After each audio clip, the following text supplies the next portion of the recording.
Why do we fall in love so easy? Assalamualaikum warahmatullahi wabarakatuh. My name is Nur Sharimati Sharidin. My matric number is A19A0626. Today, our group will present about legal framework and Sharia issue in late payment charge. I proceed to introduction part. Legal framework is an important component in developed industry, especially in the financial industry.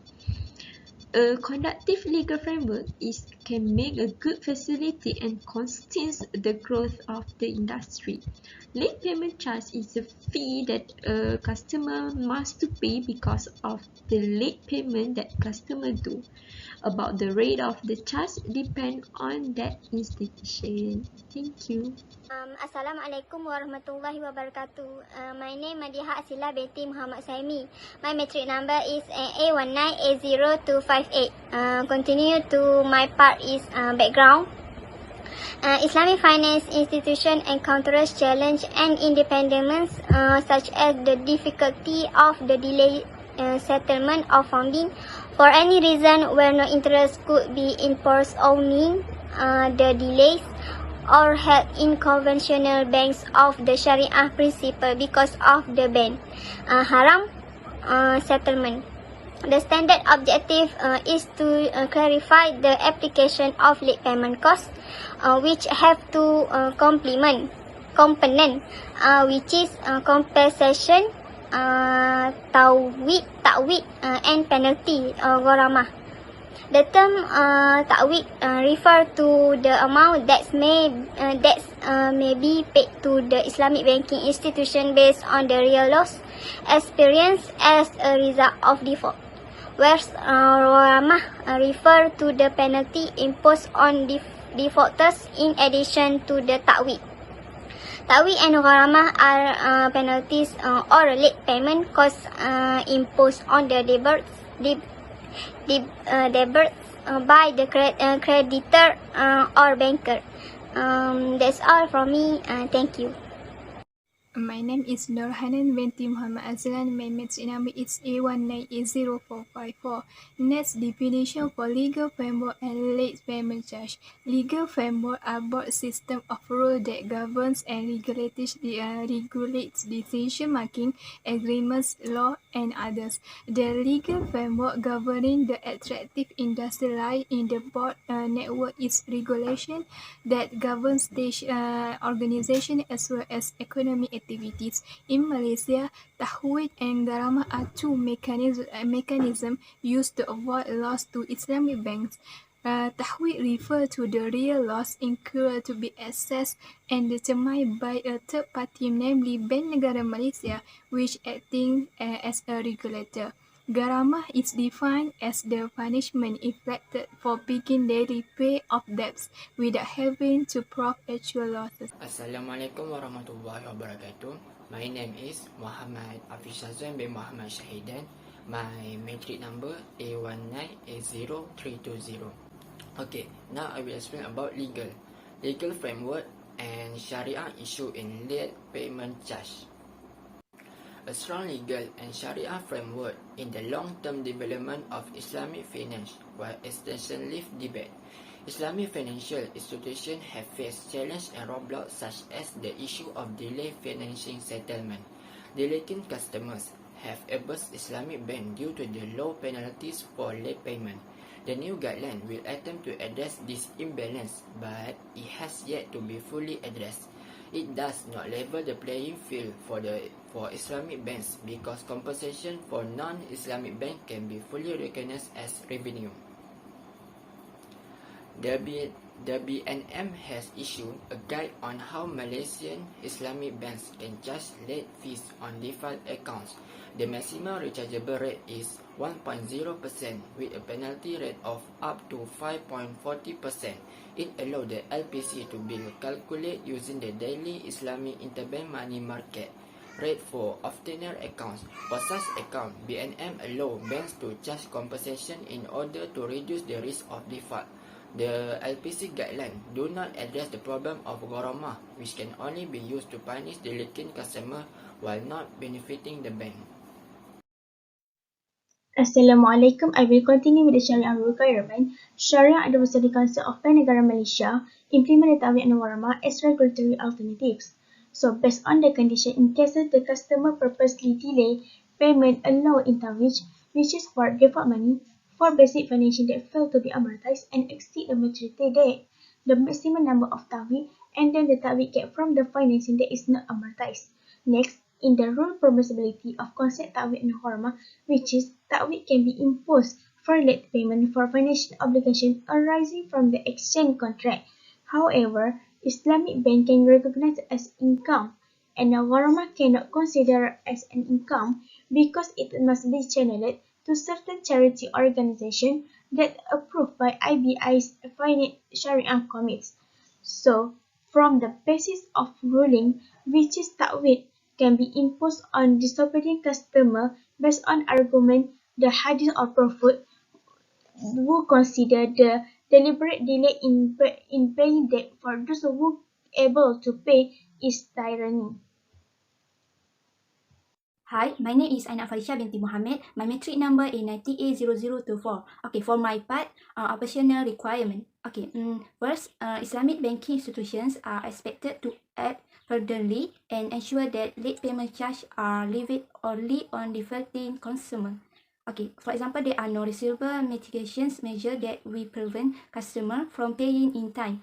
Okay, second, procedure should include some parameters that can be used to identify the defaulters with real case and provide all feasible solutions to exceed the defaulters. Next, combine the late fee mechanism should apply to all types contract that result in financial obligation or consumptions between Islamic banking institutions and customers. Okay, next, calculations of the late payment fee should be based on daily risk.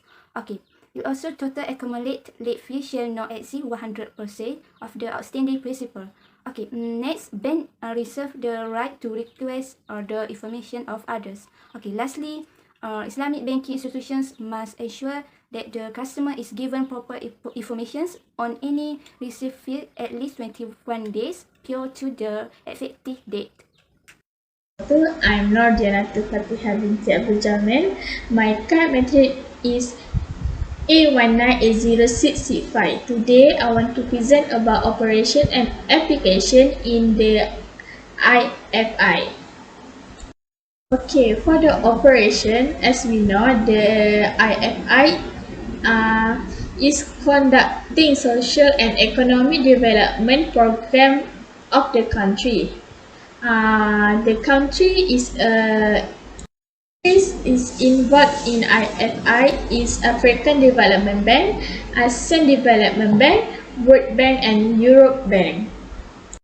Okay, this is because when doing economic development trade outside investor, it takes a long time to structure and take a long time to find the financial resource. So, in Islamic method, tahwid is applied to the investor who wish to invest because development or industrial activity take a long time to ensure durable and the project. For example, they must to find the quality raw material. Next, the application of the IFI. For example, is Malaysia. Malaysia is open the opportunities to any country who to invest in Malaysia. Malaysia as this bank for like bank negara. For example, Maybank use the application Maybank to you or Maybank Islamic.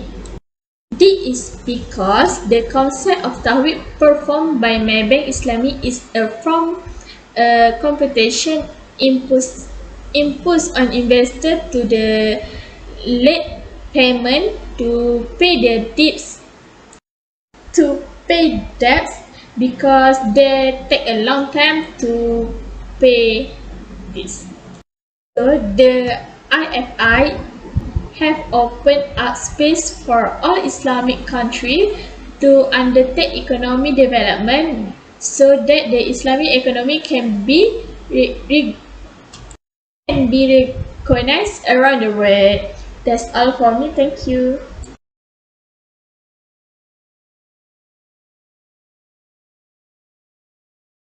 Hi and Assalamualaikum. I'm Nura Binti Osman. I will be explaining about gap analysis. Islamic institutions face obstacles when borrowers deliberately defer their debts or fail to pay due to the lack of regulation on late payment penalty in Islamic bank. There are two items which is Tawid and Gharamat and riba. If the debtor goal is to inspire the debtor to settle his debt in imposing a penalty, so what is paid should be called a penalty. However, if the aim is to pay penalty, then what they collect will be interest, which is riba. Tawid can be described as restitution for a real loss caused by debtors' late payment to the financial or bank. Meanwhile, Gharamat is fee of interest levied by the debtors on account of late payment without banker having to prove the real loss. Tawid and Gharamat do not classify as riba. The penalty, the interest paid on the debt is intended to apply to income, is regularly paid by the creditors and is charged without the need of an agreement. My name is Nur Shahida binti Ahmad. I will continue with conclusion. Islamic banking in Malaysia face the issue of late payment because of the customer do not use interest compared to the operation conducted by conventional bank. This is because the core principle of Islamic banking is to eliminate riba, and it was evident when the early development of Islamic banking was structured based on a conventional banking framework. Islamic banking early introduced products that were appropriate and compliant with Sharia principles. However, Islamic banking still faces various challenges in ensuring compliance with Sharia principles, especially problems related to the late payment. Therefore, according on the problem, the Sharia Advisory Council of Bank Negara Malaysia has implemented Tawid and Garamah to resolve the problem of late payment with a number of conditions that have been set. Excessive repayment charges will contribute to late payment cases, and it have negative impact on Islamic banking, and it will affect the capital flow on Islamic bank. This also happens when some parties can manipulate to deliberately make late payments for those who are familiar with conventional banking, and it is a serious default risk for Islamic banks. In return, to reduce and prevent the occurrence of late payment or default on loan payment is by imposing penalties. Punishment should be appropriate because it considered an injustice. But punishment is also to ensure the well-being of Muslim community. Then, we must be ensured that the combined rate of Ta'wid and Gharamah does not exceed the rate of the cost or interest on default borne by an equivalent customer under conventional financial institutions. And lastly, the implementation of the Ta'wid and Gharamah with conditions stipulated in the guidelines is arguably fulfilling some of the Maqasid Sharia doctrine. That's all. Thank you.